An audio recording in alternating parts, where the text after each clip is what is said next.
কথা বলুন, সাধারণ ভোটারদেরকে কনভিন্স করুন।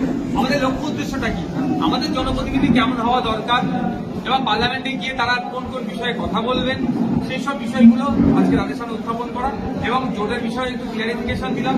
জোট কেন হচ্ছে কি হচ্ছে না সে বিষয়ে দিলাম এবং এক কথায় কর্মীদেরকে উজ্জীবিত করা আগামী দিনের জন্য করলেতে যাতে কর্মীরা সাধারণ মানুষকে একত্রিত করে ভোট করাতে পারে তারই কথা।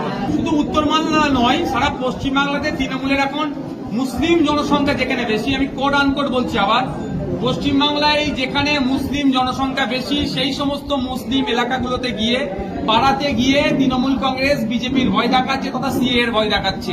যদি ডিটেনশন ক্যাম্পগুলো গুড়িয়ে দেওয়ারই তার ইচ্ছা থাকে, 2019 সালে পশ্চিমবাংলা থেকে যে এমপি গুলো পাঠিয়েছিলাম আমরা যারা ভোট দিয়ে তৃণমূলের পক্ষে, তারা কটা ডিটেনশন ক্যাম্প গুড়িয়েছে তার লিস্টটা প্রসন্নবাবুকে দিতে বলুন।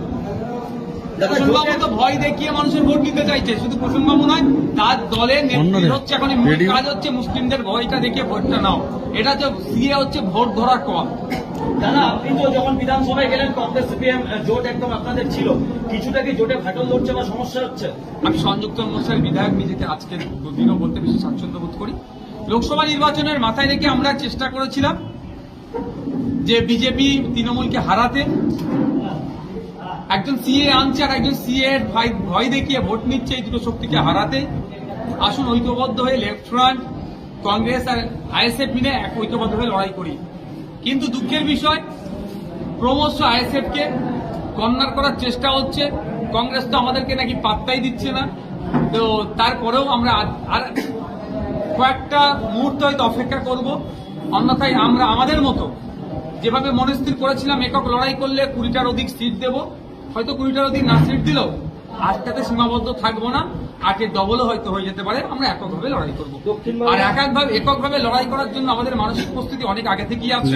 অনেকে আপনারা দেখেছিলেন, আপনারা অনেকে কোশ্চেন করেছিলেন, যখন ইন্ডিয়া ব্লকে কংগ্রেস টিএমসি যুক্ত ছিল তখন আমরা বলেছিলাম ইন্ডিয়া ব্লকে যদি টিএমসি থাকে আমরা ওই ব্লকে থাকবো না, অর্থাৎ আইএনডিআই জোটে আমরা থাকবো না, সারাসার বলে দিয়েছিলাম।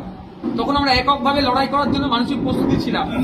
এখনো যদি তারা না থাকতে চায়, বাকি তৃণমূল বেরিয়ে যাওয়ার পরেও যদি তৃণমূল কংগ্রেস আর লেফট ফ্রন্ট যদি না থাকতে চাই, আমরা আমাদের শক্তি নিয়ে এককভাবে বিজেপি এবং তৃণমূলকে হারানোর জন্য সর্বোচ্চ দিয়ে লড়াই করব।